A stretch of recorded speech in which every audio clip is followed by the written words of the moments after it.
थार रेगिस्तान। जब हम ये नाम सुनते हैं तो दिमाग में क्या आता है? चारों तरफ रेत के ऊंचे ऊंचे टीले हैं ना।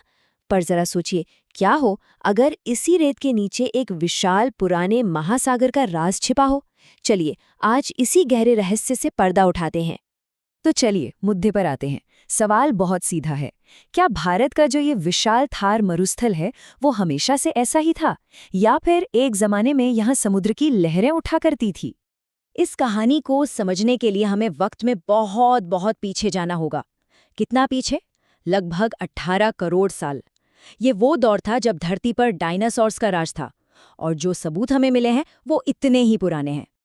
जरा कल्पना कीजिए, जैसलमेर के पास आकल फॉसिल पार्क जैसी जगहों पर सूखी जमीन पर आपको समुद्री जीवों के जीवाश्म मिलते हैं।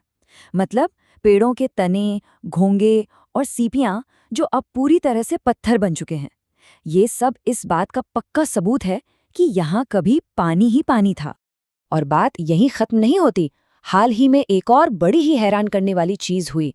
जैसलमेर में एक कुएं से जमीन के काफी नीचे से बहुत ज्यादा खारा पानी अपने आप बाहर आने लगा। अब सोचिए, आसपास तो मीलों तक कोई समुद्र नहीं है, तो फिर ये पानी आ कहाँ से रहा है? इन सारी पहेलियों का जवाब विज्ञान के पास है। तो चलिए अब इस कहानी के वैज्ञानिक पहलू को समझते हैं, जिसकी जड़ें एक प्राचीन महासागर से जुड़ी हैं। भूवैज्ञानिकों का कहना है कि ये जगह यानी आज का थार रेगिस्तान कभी थेथिस सागर का हिस्सा हुआ करती थी। ये एक बहुत ही विशाल महासागर था जो गोंडवाना और लॉरेशिया नाम के दो बड़े महाद्वीपों के बीच में फैला हुआ था। अब कहानी का सबसे दिलचस्प हिस्सा आता है, हमारी धरती की टेक्टोनिक प्लेट्स की यात्रा। लगभग 9 करोड़ साल पहले भारतीय प्लेट गोंडवाना लैंड से टूटकर उत्तर की तरफ बढ़ने लगी, और फिर करीब 5 करोड़ साल पहले ये यूरेशियन प्लेट से जा टकराई। ये टक्कर इतनी जबरदस्त थी कि टेथिस सागर की जमीन ऊपर उठने लगी और दुनिया की सबसे ऊंची पर्वत श्रृंखला यानी हिमालय का जन्म हुआ। और उसी सागर का कुछ हिस्सा जमीन के नीचे ही फंस कर रह गया।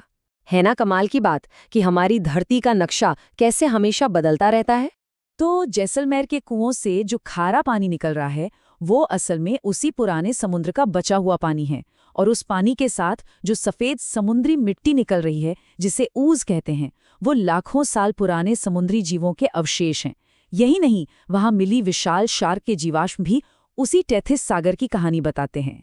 खैर, विज्ञान तो अपनी कहानी सबूतों के आधार पर कहता है, लेकिन इस जमीन के बदलने की गूंज हमारी पौराणिक कथाओं में भी सुनाई देती है। चलिए अब एक नज़र उस पर भी डालते हैं। इस बदलाव को लेकर दो बहुत ही मशहूर कहानियां हैं। पहली रामायण से जुड़ी है। कहा जाता है कि जब भगवान राम को लंका जाने के लिए समुद्र ने रास्ता नहीं दिया तो उन्होंने पश्चिम में ध्रुमकुल्य सागर की ओर अपना ब्रह्मास्त्र चला दिया। इससे वो सागर पल भर में सूख गया और रेगिस्तान में बदल गया। दूसरी कहानी पुराणों के समुद्र मंथन की है। जब देवताओं और असुरों ने सागर को मथा तो अमृत के साथ विष भी निकला। मान्यता है कि उस मंथन का बचा हुआ खारा हिस्सा यानी खार आज सांभर झील के रूप में मौजूद है। कहते हैं कि समुद्र मंथन के बाद मां पार्वती ने उस खार यानी नमक को यह आशीर्वाद दिया था, और शायद यही वजह है कि सांभर का नमक सदियों से भारतीय रसोई की जान बना हुआ है। तो कहानी चाहे विज्ञान की हो या पौराणिक कथाओं की, एक बात तो साफ है, उस प्राचीन सागर ने आज भी अपनी विरासत छोड़ी हुई है, जिसे हम देख सकते हैं, महसूस कर सकते हैं। आज आकल वुड फॉसिल पार्क एक बहुत ही महत्वपूर्ण जगह है जिसे सरकार ने संरक्षित किया है।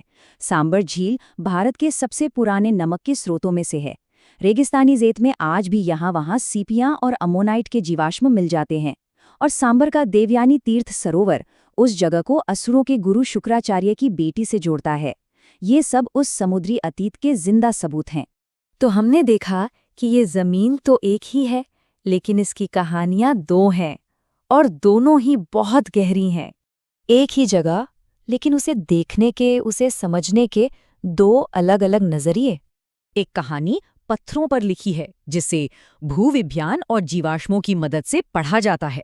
ये कहानी करोड़ों सालों की है जो हमें धरती के बनने और बदलने के बारे में बताती है। और दूसरी कहानी धर्मग्रंथों में लिखी है, जिसे हमारे महाकाव्यों और हमारी आस्था ने हजारों सालों से जिंदा रखा है। ये कहानी हमें हमारी संस्कृति की जड़ों से जोड़ती है। तो ये एक सवाल है जो सोचने पर मजबूर करता है।